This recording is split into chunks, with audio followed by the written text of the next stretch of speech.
Wow, great to see so many people. Thank you for coming. First off, I just want to say it's great to have the opportunity to come talk at events like this. So thank you so much for everyone who made it out, and thank you so much for everyone who made this event possible. Is it working? Oh, 1 second, I'll be right back. Okay, that's for the next slide. Yeah. Don't worry, it's not finished. Okay, so quick introduction. My name is Leo Venus. I'm a medical doctor. I recently graduated from the Royal College of Surgeons in Ireland, and now I spend most of my time trying to teach people healthy lifestyle in order to optimize their health, and I do so on different social media platforms such as YouTube, Instagram, and I have my own website where I work one-on-one with people as well. As much as I love talking though, you know, it can be a little bit boring to listen to one person just babbling on for 45 minutes. So I'm going to try to make this a little bit interactive. Now, I know maybe for the guys in the... Oh, okay. Thank you. Getting some feedback straight away. So I'll try to talk a little bit slower. Yes. Oh, okay. Oh, I see, I see. Okay, I'll try my best to slow down so the translators can keep up. Ah, okay. I didn't realize that. Thank you. Okay, so I'll keep myself on this side of the screen. Okay, very good. So what I'm going to do is I'm going to ask you guys a question, and feel free to shout out some ideas. And the question I'm going to ask you, if you were going to see a doctor, what are some things that you would like in that doctor, whether it be the first time you see him or someone you're going to see regularly? What are some things? Shout out some things you'd like in your doctor. Sorry? Handsome. Well, this doctor is sure enough handsome. Knowledgeable. Okay, very good. Healthy. Okay, lots of good suggestions. Caring and single. Okay, all the important ones coming out. Very good. Empathy. Okay, very important. Empathy. Knowledge, nutrition. Okay, perfect. That's a very good one. Oh, vegan. Oh, those are, now you guys are getting a little bit too demanding here. Okay. Okay, yeah, very good, very good. Okay, so let me just tell you a little story. So this is from a few years back now, back when I was studying in medical school, and it was my first ever clinical rotation in a hospital called Beaumont Hospital in Dublin. And I was walking in, I had a rotation in gastroenterology, which just means digestive or gut health. And so as a medical student, you walk into the clinic and you're always trying to find the intern who is, you know, the doctors who've been working for the least amount of time. So these are usually the least intimidating people to talk to. And then you have the SHOs, you have the registrars, and you have the consultants at the top, who are the big bosses, the scary ones who no one wants to talk to. So I walked into the clinic, and the first person I started talking to was an SHO. And so I got to talking to him, and he was like, oh, actually, just follow me, and we'll do some jobs. I'll teach you a little bit about gastroenterology. So we walk around from patient to patient, to job. You know, he's really good, really on top of his stuff. He's very knowledgeable. He's empathetic. The patients love him. His colleagues love him. And so he gets me to do, you know, we saw a peritoneal tap, which is where you're draining fluid from the area around your internal organs. And things like in patients with liver failure, what happens is one of the main functions of the liver is to synthesize proteins. And so when you have liver failure, you stop synthesizing all the proteins that you're supposed to be making, so the blood becomes very thin and it loses its ability to hold on to the fluid, so you get fluid leaking out into these spaces. So we had to put in a needle and then drain all that fluid. Everything went well, patient happy, colleagues happy, fantastic. And then next week to another patient, and he asked me, Leo, have you ever done an NG tube, which is a nasogastric tube? So you put it up through the nose to the back of the throat and down to the stomach. So this is for patients who can't, you know, swallow. And so you can get food directly into the stomach.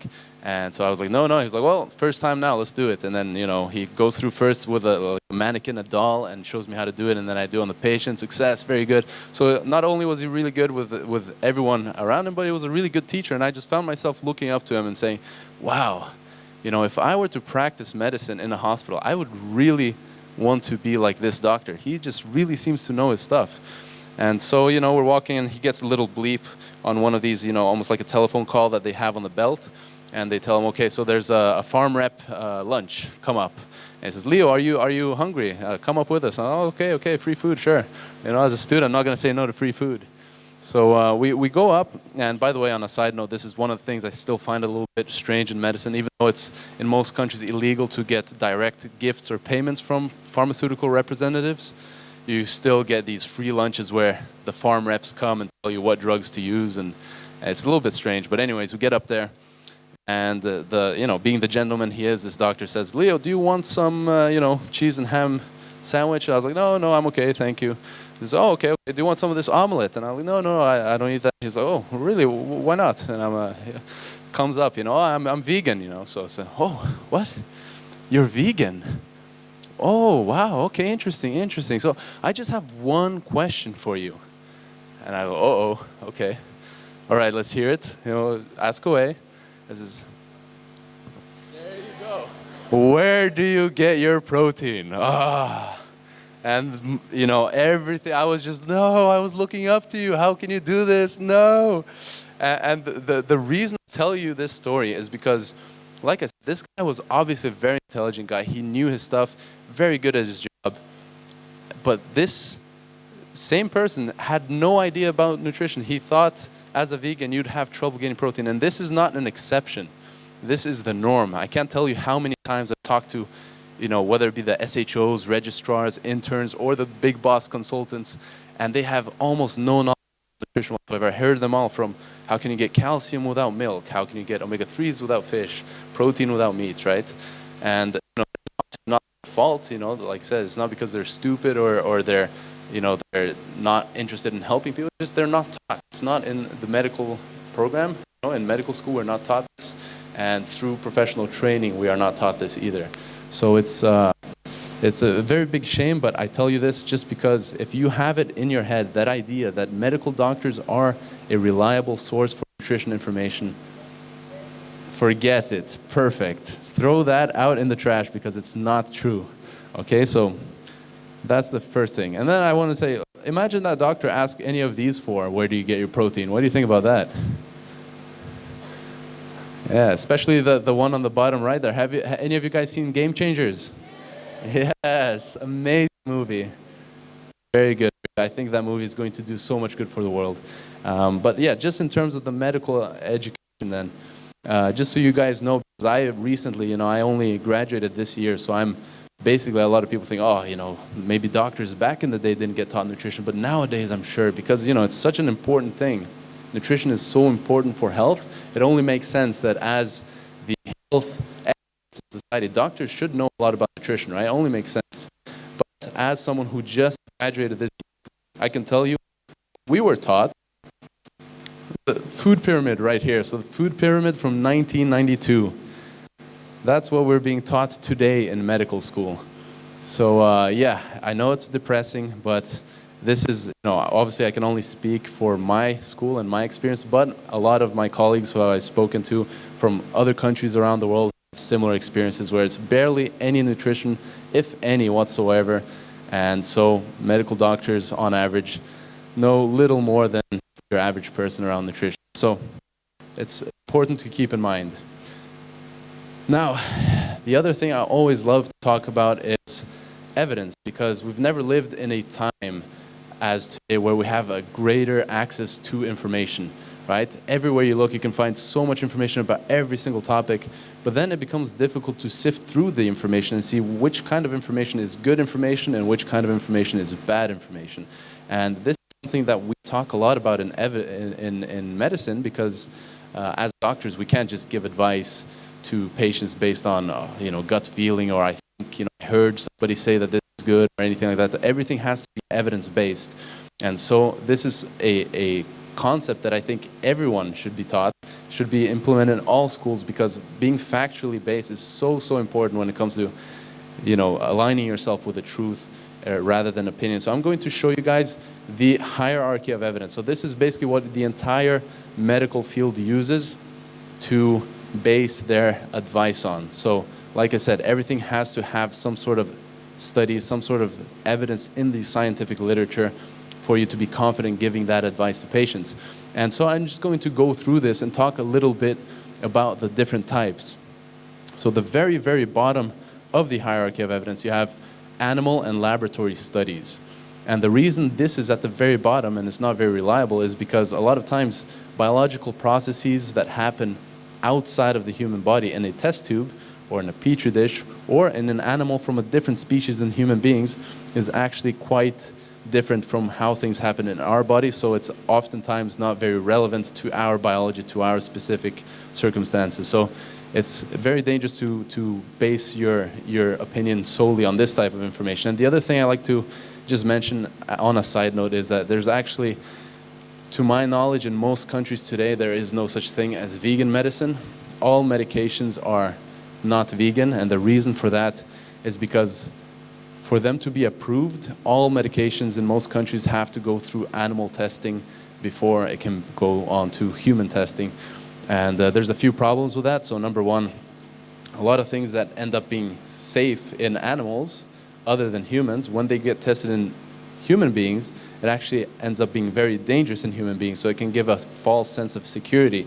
And then the opposite is also true. There are some medications that fail animal testing and therefore get cut out. We're never going to test this. And theoretically, this could be an amazing drug, an amazing medication that could, solve so many problems, but we will never know because it failed animal testing, and so it never goes on to the next step. So it's far from a perfect.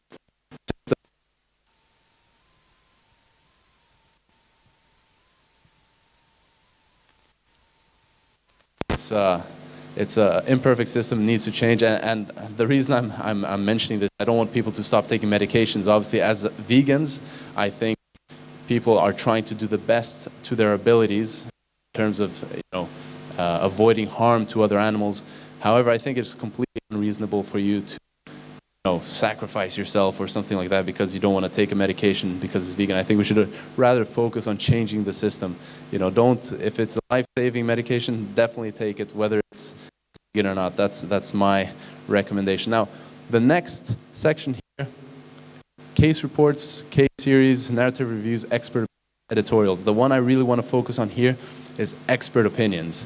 So this is, again, at the very, very bottom of the hierarchy of evidence. And this counts for doctors, nutritionists, any type of expert is one, whenever I'm talking about this kind of stuff, I always say, don't, trust what I think. It doesn't matter what I think. It's not interesting. I don't care about what other people think when it comes to the facts, when it comes to the science, right? Because human beings, there's nothing that is more human than making mistakes. It's part of human nature, right? So if you're basing your factual opinions on other people's opinions, this is extremely, extremely unreliable.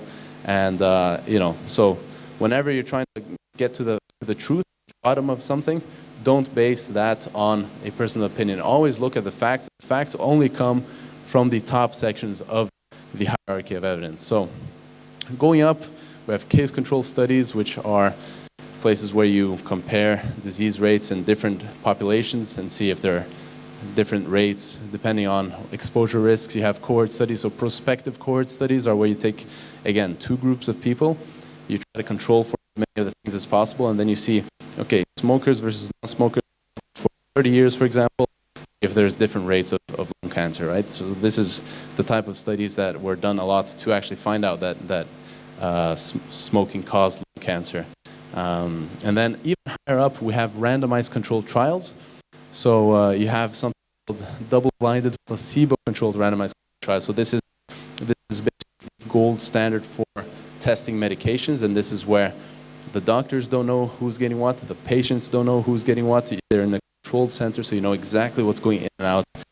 And then some people get the placebo, so a sugar pill, and then some people get the medication. And then you actually get the real effects of those medications. And this is actually the reason they do it is because the placebo is actually proven quite a powerful effect, actually. So this is the gold standard for most medications, like I said. But again, if you're going to control people and every single thing that they're doing, it's hard to do these for nutrition. There are actually some randomized control trials for things like heart disease and diabetes, but it's quite difficult to do for, you can't get people into a center and follow them for 20 years on a randomized control trial. That would be way too expensive and nobody would sign up, right?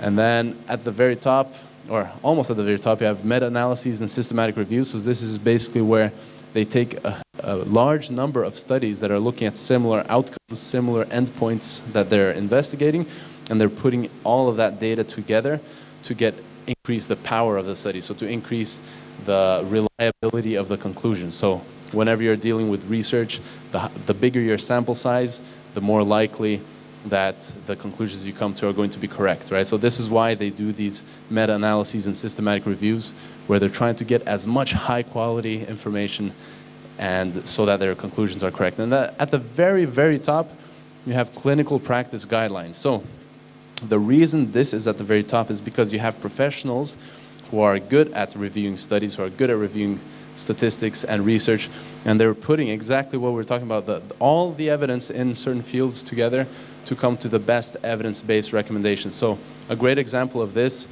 is when the World Health Organization and the International Agency for Research on Cancer came out with a report that red meat is a class 2A carcinogen and processed meats are a class 1 carcinogen.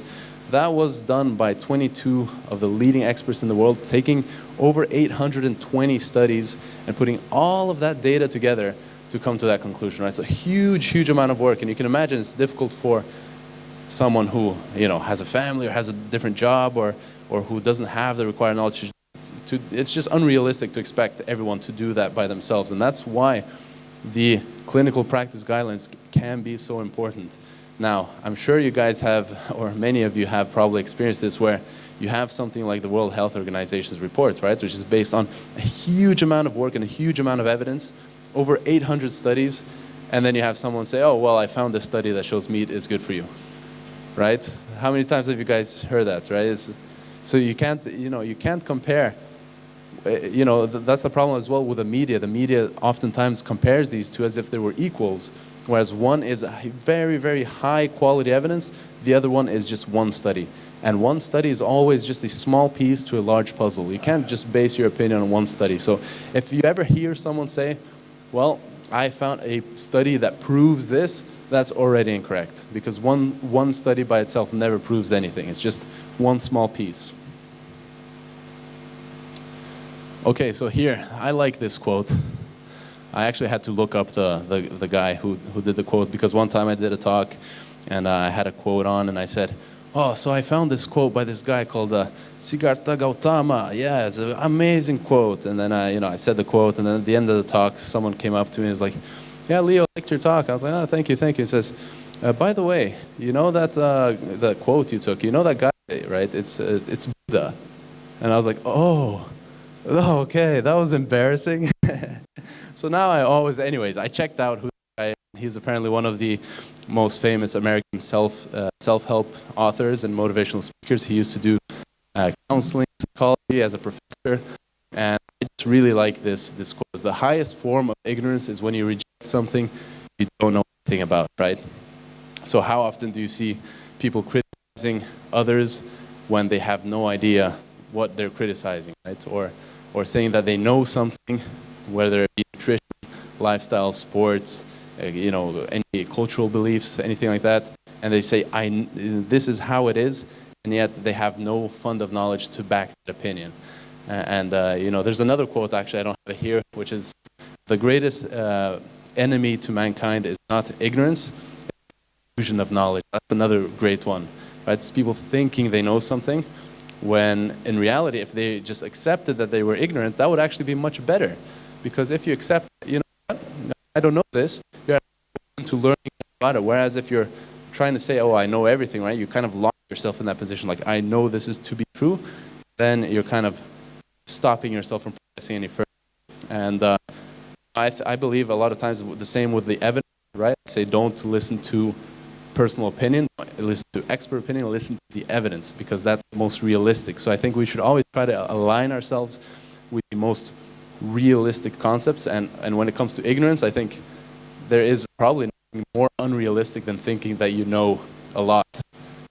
Just think about all of the knowledge that exists in the world, whether it be physics, biology, chemistry, mathematics, history, linguistics, geography, culture, religion, everything, all the knowledge that exists in the world. How much do you think one single human being could know from all of that? Like, let's see some numbers. How much do you guys think you can? 3%, okay. Anyone? 1%, okay. I actually asked this to one of my to one of my classmates in medical school, and he said, "Yeah, no, I think I know about 70%." And you know, he was American, that's why I'm doing the accent. Wow, you think you know 70% of all knowledge? Wow, that's amazing. I think I probably know less than 0.1%. You know, and he said, "Nah, Leo, come on, man. You know at least like 50%, man." And I was like, "Okay, number one, why do you think we know so much? And number two, why do you think you know 20% more than me? You know, what? Makes no sense." So yeah, I think again, it's extremely unrealistic to think that we can know that much, and therefore, I think this is kind of the humility of science. It's one of the stepping stones of science, is that what we think we know may be proven to be incorrect as more knowledge comes in, as more information comes in. And I think if everybody just kept that in mind a little bit more often, it would definitely open up the way to stay more aligned with the truth and not get ourselves emotionally stuck on being right all the time, because you know it's nonsense. It's completely unrealistic to think that human beings are going to know such a huge amount of information, right? But so you know, I don't want everyone to just put your hands up and be like, oh, okay, we don't know anything, you know, nothing. We do actually know a few things from an evidence-based point of view. What do we actually know when it comes to plant-based diets? So there are a few areas where the evidence is so overwhelming, it's so strong. We have so many prospective cohort studies, so many randomized controls trials, meta-analyses, and even position papers, even guidelines and advice where the biggest organizations of professionals are putting it out there that vegan diets do better than any other diet studied in these four areas. And the four areas are: number one, heart disease. So heart disease or cardiovascular disease is the number one killer in the world, killing over 18 million people every single year. And in this area, the plant-based diet, the whole foods plant-based diet, is the only diet shown to not just prevent, but even reverse, in most cases, disease. So amazing. Number one killer, plant-based diets. That should already be enough. That's where the discussion should end. No, but we have more. So number two, type 2 diabetes. Again, super common, epidemic. 1.5 million people die per year, leading cause of blindness, renal failure, amputations, horrible disease. And most people think this is a chronic disease that you can do nothing about, right? It's just going to get worse and worse and worse until you die. However, that does not have to be the case. Again, plant-based diet has been shown to help treating these patients, but also very, very powerful in preventing this from even happening in the first place. Number three, hypertension or high blood pressure. So this is, again, so normal that we almost expect in medicine, we almost expect anyone who comes in, you know, over 60 years old, we almost expect them to be at least on one blood pressure medication. Otherwise, it's so strange, you know. But again, it's become normal, but normal does not always mean good, right? And just because something is normal does not mean that that's how it's supposed to be. And when it comes to high blood pressure, again, huge amount of evidence. It's better than any other diet studied today in terms of preventing and treating high blood pressure. Oh, sorry, I forgot the fourth one. The fourth one is different types of cancer. So you have prostate, breast, and colorectal cancer, which are 3 of the 4 top killing cancers. And again, plant-based diets do the best in terms of preventing these 4. So anyways, been talking a little bit about diet, just to mention a few other things to keep in mind then. So obviously we want to be focusing on whole foods instead of processed foods. A lot of the events we come to, like I just sat down and had a burger, so I'll put my hand up and say, okay, look, exceptions are okay every now and then, but it's the day-to-day that counts. It's what you're doing for a long time, for the rest of your life, on a daily basis. That is really what's important. If, you know, every time there's a Christmas party or an event, you have something that's not optimal, you know, that's okay. But whole foods, plant-based, the staples are fruits, vegetables, whole grains, legumes.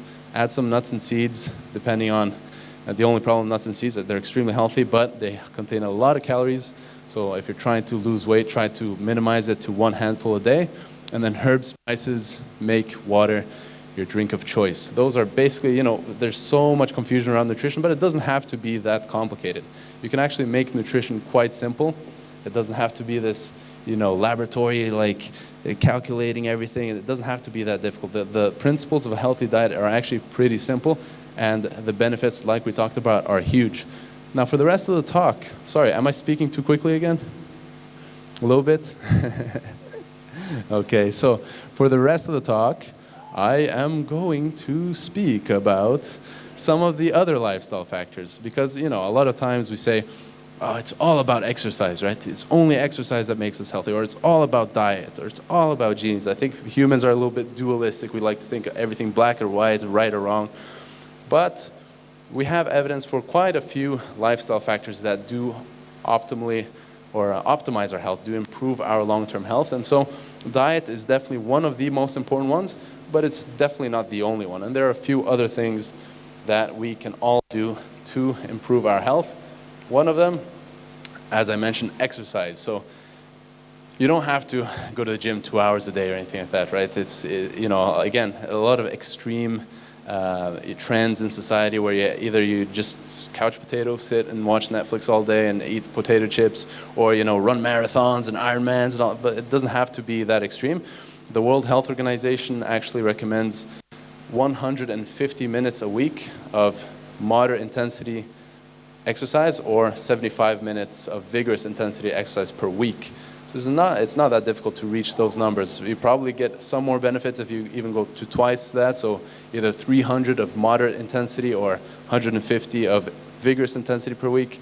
But like I said, to get those minutes in a few times a week, it's great. And I would say the most important thing is to find some sort of exercise, some sort of sport that you enjoy doing, because if you're going to do it for the rest of your life, then you don't want it to be something that's, oh, what a hassle to go and do it again, right? So find something that you enjoy doing, and that way it will be a pleasure to do it for the rest of your life rather than a drag. So that is exercise. Next up, sleep. This is one that I am suffering a little bit from because I landed at 5:30 a.m. This morning. So my sleep is a little bit off, but extremely important again. It's been shown to really help prevent a lot of these chronic lifestyle-related diseases. And when it comes to sleep, there is one thing I would recommend everybody look into. You know, either write it down in your phones or just remember it in your heads, but it's something called sleep hygiene. Because apart from anatomical and, you know, kind of rarer things where people have actual physical issues that keep them from breathing or keep them from sleeping properly, for most people, the number one thing we can do to improve sleep is to look at sleep hygiene. And what sleep hygiene is these evidence-based guidelines to behaviors that help support good sleep, and then some behaviors that support bad sleep that we should avoid. So sleep hygiene, look it up, see what kind of things you're doing, see the things that you aren't doing, and just see if there's anything that would be convenient for you to incorporate into your life to improve your quality of sleep. Okay, number 4, well, not really meditation, relaxation. Relaxation. Stress, again, is a factor. We have a huge amount of evidence suggesting that it's not great for us. It does increase our risk of heart disease, high blood pressure, etc. And the meditation is one of the ones that we have actually the best amount of data, but it doesn't have to be meditation. Any relaxation routine, anything that keeps you, you know, a little bit more relaxed on the down low. Some people like to take hot baths. Some people like to take walks out in nature. Some people like what's it called, the nets that you like. There's so many things that you can do, right? Exercise will help with relaxation. And then meditation, of course, you don't need to do it with this beautiful backdrop or the ocean and, you know, the sunset and perfect, like Instagram worthy. No, you don't have to do that. So meditation, you can do it anywhere. But again, incorporating some relaxation routines is probably a good thing for the majority of us. And the 5th one that I like to talk a little bit about is, I call it reconnection. It's kind of putting together social, mental well-being, and I think this is something that's not talked enough about in society today, because there's still a little bit of this stigma, a little bit of a taboo around mental health. You know, some people feel like it's shameful. You know, if you have a good life, you have a good economy, you have food on the table. You know, we shouldn't be complaining. But in fact, mental health issues are one of the biggest things in society today. It's probably very underdiagnosed, and yet studies are finding that, you know, rates of up to 10% of people at some stage in their life suffer from depression. There's so many other things, social anxiety, personality disorders, so many things, and yet we're not really talking about it. We're not looking into it as much as we should. So learning a little bit about this can be helpful for most people. Again, it's not an all or nothing thing, right? A lot of people think, oh, I'm not mentally ill, I shouldn't have to look at any of this information. But again, it's not, every one of us has some psychological patterns that are more helpful and some that are maybe a bit less helpful. And just being aware of some of these things can help all of us probably move a little bit towards the more helpful side. So a few things that I would like to say in terms of mental health. First things first, the number one predictor of happiness, the number one predictor of good mental health, trumps diet, trumps exercise, trumps everything else. The number one predictor is quality human relationships. Spending real time with real people. And in the age of social media where we're all on our phones, we're all on Facebook, we're all on YouTube, this is sometimes kind of ignored. It's kind of paradoxical. It's called social media because it's actually keeping people from being social. In reality, it should be called unsocial media. But yeah, so quality human relationships, extremely important. Yes. So they've done a lot of studies on this, and it's the number one predictor. Beats all the other things. Yeah. Now, it's not the only thing. Again, we don't want to oversimplify things and say that this is the only thing that matters when it comes to mental health. There are other things too. The other thing I learned actually about human psychology, which was very interesting, is that human beings, for the most part, are actually subconscious animals. Most of the things that go through our head are happening at a subconscious level. Our reactions, the things we say, the way we walk, the way we talk, the things we think about others and our environment. A lot of this is actually completely subconscious, and being aware of that can actually help you kind of see where some of these patterns are coming up. And the nice thing, we have something called cognitive behavioral therapy in psychiatry and medicine, which is one of the most evidence-based therapies for things like depression, social anxiety, etc. And basically, we work on this connection from people's emotional thoughts, physical symptoms, behaviors, and we're trying to replace some of these subconscious beliefs people have with more helpful ones that are more aligned with reality. So just as an example, if somebody walks past you and doesn't say hi and you know them, some people might assume, oh, he just ignored me, he doesn't want to talk to me, blah, blah, blah. And you have this negative thing. Never even thought that you should think this way, right? It's just subconscious programming that happened, and that's why you're reacting this way. However, then if we can actually go in, and this is the beauty of it, it's a two-way street, right? Even though your subconscious mind can affect how you consciously think, the opposite is true. So how you consciously think and the decisions that you're making, if you repeat them enough and you live it enough, it can actually go the opposite direction and affect your subconscious mind and then change some of those conscious programs. So that is what they do in cognitive behavioral therapy. They try to replace some of these unrealistic, unhelpful patterns with more helpful ones. And there are four main, what they call them cognitive distortions. Four main ones that they usually talk about, so I might as well just tell you guys real quick what they are. Because like I said, it's not all or nothing. A lot of us do have some of these unhelpful patterns, and to recognize them and be like, oh, I'm doing this, maybe I should, it can actually help just being aware and catching them. So number one is something called selective abstraction. So selective abstraction is what happens when people always focus on the worst part of something, right? So imagine you're on a trip with some friends and there's lots of good stuff, but then something goes wrong, and then this one person is going to be putting in overly focus on that bad thing, right? Exactly. So that's selective abstraction. The other one is arbitrary inference. So this is kind of similar, but instead of focusing on the worst part, it's actually making the worst possible conclusion out of every situation. So the example I talked about before, somebody walks past you, you say, oh, this person ignored me, he or she doesn't like me, right? That's arbitrary inference. Instead of thinking, oh, maybe he or she didn't see me, maybe he, is busy, maybe he's, on the phone or whatever, so you make more positive, more realistic, perhaps, assumptions.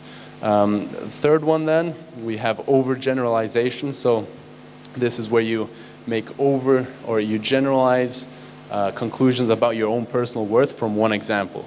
So, I don't know, example, let's say you're playing football and you miss a penalty, and then you say, oh, instead of saying, oh, I'm bad at penalties, you say, oh, I'm so bad at sports, I'm uncoordinated, I'm this and that. So this is overgeneralization, right? And again, can be applied to so many areas of life. And then the last one that perhaps you might, recognize is, because this one's actually very common, is minimization and maximization. So this is where your performance, you often underestimate your performance, and then whenever you make an error or a mistake, you magnify it, you over-exaggerate it, right? So you have this unrealistic, sorry? Yeah, exactly. So you have this unrealistic way of thinking that your errors are huge, but then your performance is, no, that's no big deal, it's just a small thing, right? So again, recognizing some of these patterns could be, you know, already a big stepping stone and trying to shift towards a more positive mindset.